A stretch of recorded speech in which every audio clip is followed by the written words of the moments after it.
जय गुरुदेव। प्रेमी भाई बहनों, महापुरुष बताते हैं धन का इतना लोभ क्यों? आप लोग धन का लोभ क्यों करते हो?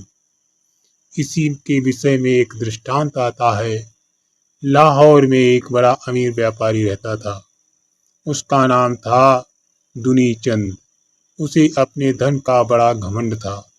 उसने अपने पिता का श्राद्ध करने की बड़ी जोर शोर के तैयारी की। इसके लिए उसने बहुत बड़े ब्रह्मभोज का आयोजन किया। ब्रह्मभोज के लिए उसने बहुत से ब्राह्मणों, साधुओं, संतों, महात्माओं को न्योता दिया। उन्हीं दिनों गुरु नानक जी और मर्दाना भी लाहौर आए हुए थे। जब दुनी चंद को यह मालूम हुआ कि नानक जी इस नगर में आए हुए हैं, तो बड़े आदर से न्योता देने गया। वो बोला, गुरु जी, मैं अपने पिता का श्राद्ध कर रहा हूँ। इस अवसर पर मैं बहुत से ब्राह्मण, साधुओं, संतों, महात्माओं को भोजन करा रहा हूँ। आप भी मेरे घर भोजन करने के लिए आइए। गुरु जी ने पूछा, इतने लोगों को भोजन तुम क्यों करा रहे हो? दुनी चंद ने कहा, गुरु जी, पुरोहित लोग कहते हैं कि जो पुण्यदान मैं यहाँ करूँगा वो परलोक में बैठे मेरे पितरों को मिलेगा। जो भोजन मैं ब्राह्मण को दूंगा उससे परलोक में बैठे मेरे पिता की भूख मिटेगी। गुरु नानक को उसकी बात सुनकर मुस्कुराए और उसके साथ हो लिए। जब गुरु जी और मर्दाना दुनी चंद की हवेली पर पहुंचे तो उन्होंने देखा कि हवेली के दरवाजे पर बहुत सी झंडियां लटकी हुई। उन्होंने पूछा, दुनी चंद, तुमने ये झंडियां क्यों लटकाई? दुनी चंद ने बड़े गौर से उत्तर दिया, गुरु जी, ये झंडियां मेरी दौलत की सूचना देती। एक झंडी का मतलब है 1 लाख रुपया। जितनी झंडियां यहाँ लटक रही हैं उतने लाख की संपत्ति मेरे पास है। उसकी बात सुनकर गुरुजी फिर मुस्कुराए। जब श्राद्ध का आयोजन समाप्त हो गया और गुरुजी तथा मर्दाना सेठ दुनी चंद से विदा लेने लगे तो गुरुजी ने उससे कहा, दुनी चंद, मैं तुम्हारे पास अपनी एक धरोहर रखना चाहता हूँ। मैं तुम्हें अपनी एक सुई देता हूँ। ये मुझे बहुत प्रिय है। इसे तुम अपने पास संभाल कर रख लो। जब तुम और मैं परलोक पहुंचेंगे तो वहां मैं ये सुई तुमसे वापस ले लूंगा। उनकी बात सुनकर दुनीचंद बड़ा चकराया। वो सोचने लगा, परलोक में तो साथ में कुछ भी नहीं जाता, फिर ये सुई मैं कैसे ले जाऊंगा? वो बोला, गुरुजी, आपकी बात मेरी समझ में नहीं आई। जब मैं मरूंगा तो मेरी देह भी चिता में जल जाएगी। मेरी आत्मा के सिवा परलोक में कुछ नहीं जाएगा।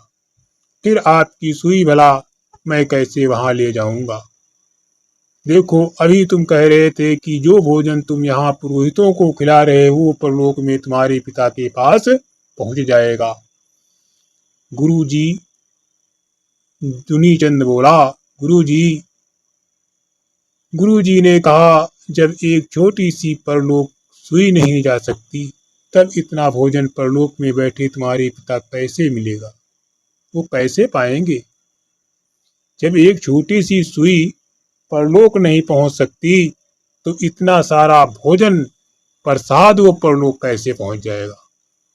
गुरुजी ने उसे समझाते हुए कहा, मेरे भाई, भूखों को भोजन कराना, गरीबों की सेवा करना बहुत ही अच्छी बात है, परंतु पुरोहितों को इस उम्मीद से भोजन कराना कि तुम्हारे पितरों के पास पहुंचेगा, ये भ्रम है और अंधविश्वास है। सेठ दुनीचंद बड़ी ध्यान से उनकी बातें सुन रहा था। गुरुजी ने फिर कहा, तुम्हें अपने धन का बड़ा अभिमान है, बहुत घमंड है, परंतु तुम स्वयं कहते हो कि मरने के बाद साथ नहीं जाता। जब तुम यहाँ से एक छोटी सी सुई भी नहीं अपने साथ ले जा सकते हो तो अपने धन का इतना मान क्यों करते हो?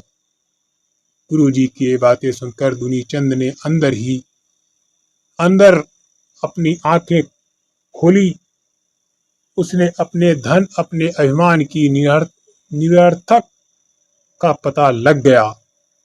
उसने गुरुजी के चरणों पर झुककर कहा, गुरुजी मुझे बताइए कि मैं क्या करूं।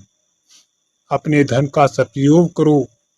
गुरुजी ने कहा, अपने धन का सदुपयोग करो, इससे निर्धनों की सहायता करो, इसे लोक कल्याण के कामों में लगाओ। ऐसा करने से आपका लोक परलोक बन जाएगा। अगर इसी बात का घमंड रहा कि 1 झंडी 1 लाख, 2 झंडी 2 लाख, 100 झंडी 100 लाख, तो बेटा न यहाँ के न वहाँ के, ये सब भूल भुलैया में पड़े रहोगे। इतना कहकर नानक जी वहां से चल दिए। इतने में दुनी चंद रोता रहा और प्रभु के गुण गाता रहा।